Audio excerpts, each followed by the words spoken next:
नमस्कार शेतकरी मित्रांनो, स्वागत आहे आमच्या शेतकरी मित्र 1994 यूट्यूब तर शेतकरी मित्रांनो, भारत कृषी प्रधान देश म्हणून ओळखला जातो. म्हणून शेतीला खूप महत्त्व आहे. म्हणून शेती हे शेतकऱ्यांची खूप महत्त्वाचे उत्पादनाचे साधन आहे. शेतकरी मित्रांनो, आज आपण मुळा लागवडीबद्दल सखोल माहिती बघणार आहोत. तर शेतकरी मित्रांनो, असेच शेतीविषयक नवनवीन व्हिडिओ बघण्यासाठी चॅनलला जर सबस्क्राईब केलेलं नसेल तर चॅनलला सबस्क्राईब करा. तर त्याला जाणून घेऊया. शेतकरी मित्रांनो, मुळा थंड हवामानातील पीक आहे, म्हणून त्याची लागवड प्रामुख्याने रब्बी हंगामात म्हणजेच ऑक्टोबर-मार्चमध्ये केली जाते. शेतकरी मित्रांनो, आता उष्ण हवामानासाठी देखील काही जाती विकसित झाल्या आहेत, ज्यामुळे वर्षभर लागवड करणे शक्य आहे. शेतकरी मित्रांनो, हेक्टरी 10 ते 12 किलो बियाणे लागते.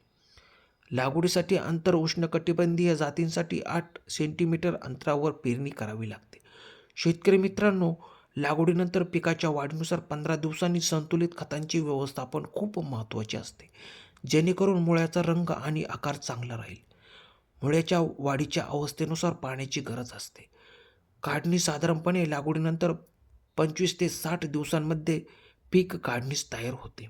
शेतकरी मित्रांनो, जमिनीची मशागत करताना प्रति हेक्टरी 20 ते 25 टन कुजलेले शेणखत द्यावे लागते. पेरणीपूर्वी जीवामृत आणि कल्पतरू सेंद्रिय खत 200 किंवा 300 किलो प्रति हेक्टर द्यावे. शेतकरी मित्रांनो, पेरणीपूर्वी अर्धे नत्र, पूर्ण स्फुरद आणि पालास जमिनीत द्यावे. शेतकरी मित्रांनो, पेरणीनंतर 20 किंवा 25 दिवसांनी उरलेले नत्र द्यावे. टप्प्याटप्प्यांनी खते 15 दिवसांनी 24-24 या प्रमाणात, 30 दिवसांनी 18-46 या प्रमाणात, आवश्यकतेनुसार 10-26-26 या प्रमाणात द्यावे.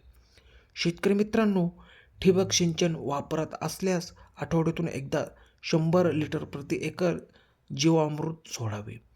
शेतकरी मित्रांनो, मुळा पिकाच्या चांगल्या वाढीसाठी जमिनीत सतत ओलावा असणे खूप गरजेचे असते. याने मुळ्याची वाढ खूप मोठ्या प्रमाणात होते. शेतकरी मित्रांनो, ठिबक सिंचन पद्धत वापरल्यास पाण्याची बचत होते आणि खते सोडणे सोपे जाते. शेतकरी मित्रांनो, मुळा पिकासाठी फवारण्या ह्या खूप महत्त्वाच्या असतात.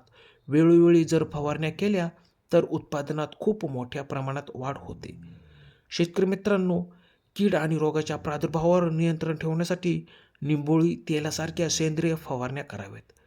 शेतकरी मित्रांनो, याशिवाय रोगांसाठी मॅग्नेझेपची फवारणी प्रभावी ठरते आणि पानांवर पांढरी पावडर आढळल्यास ही फवारणी करावी.